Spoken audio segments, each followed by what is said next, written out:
most iconic game since its release in 2013. One of the best parts of the game is its gang warfare between the Grove Street families and the Ballas. But how did the Ballas take over Grove Street? To understand how the Ballas took over Grove Street, we need to take a trip back to Grand Theft Auto San Andreas. In this game, you play as CJ, a member of the Grove Street families. And as for the Ballas, they are rivals to the Grove Street families. Throughout the game, CJ and his gang fight against the Ballas in the turf war for control of the city. However, things take a turn for the worse when CJ's brother, Sweet, is arrested and taken to prison. So could this be the reason that they lost Grove Street?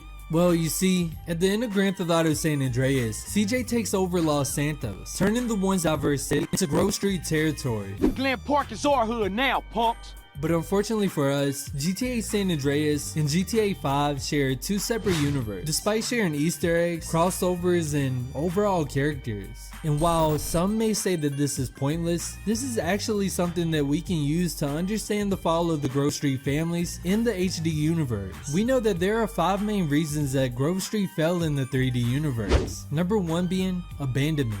I bet you remember that CJ was notorious for running away from his problems in the game. He has done this to his little brother who lost his life to the hands of the Ballas, his own mother, and even ran away from his girlfriend, Denise Robinson. Check it out, we got a shout out from Denise in Gatton for her man. Give her a call. She says she misses you, and she said desperate. That's the word she used. She said she's desperate, man. What is this, man? This ain't Lonely Hearts. This is Radio Los Santos. It's all good though. We gonna keep it moving around here.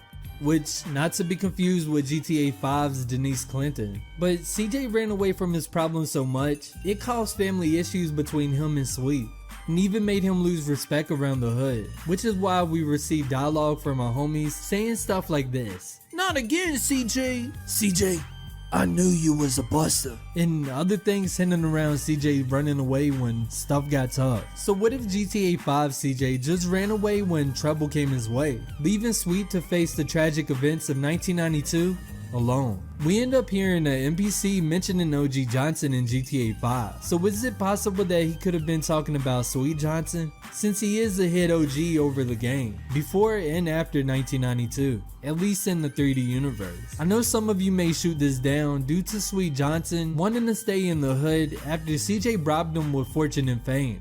But what if he fought his way through the Ballas and lost during the process? Number 2, faulty leadership. As we know, Sweet was a terrible leader when it came to most things. He neglected his gang members, money, and even weapons, leaving him and his gang defenseless against the opposing gang. So what if Sweet just lost Grove Street to the Ballas, who ambushed the gang when they was at their weakest, being forced to move out the hood and split off into the new subsets that we know today? Number 3, crack cocaine. In the beginning of San Andreas, we are faced with the harsh reality of crack cocaine, seeing our once beloved Grove Street members turn into crack fiends, getting high and bending over backwards for the Ballas, some even switching sides just to make a quick buck. In the GTA 5 story, drugs play a major role, as we see in the mission Hood Safari, where families member Lamar, Franklin, and criminal friend Trevor Phillips roll over to Grove Street to buy some cocaine. Would you look at that? A Ballas drug dealer. To me, it seems like the Ballas had their hand in the drug trade for a while now. And even if that's not enough to say that drugs play a major role, look at CGF member Gerald. He's been selling drugs for the gang since a youngin'. Ooh, the Sweet from the 3D universe would be disappointed in his HD counterpart. And as we see in previous games, Rockstar has repurposed and used characters across the GTA universe, such as Clyde and El Burro, the donkey.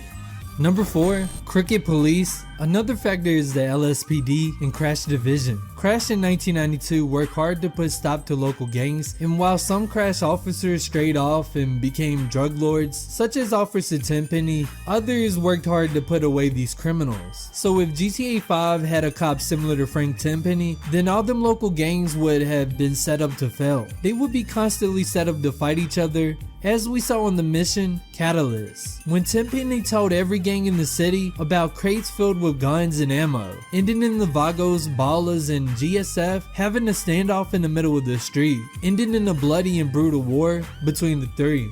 Plus, if OG Sweet found himself being swatted, he would be helpless not having CJ by his side, which again we saw in the mission reuniting the families, pretty much being left for dead from his so-called homies. And for all we know, Sweet could have been running things behind bars, being cold than a motherfucker. As the NPC says, the families in GTA 5 do have a presence within the prison system, which can be confirmed by Stretch, an OG of the Chamberlain Gangsters. Which brings me to another point.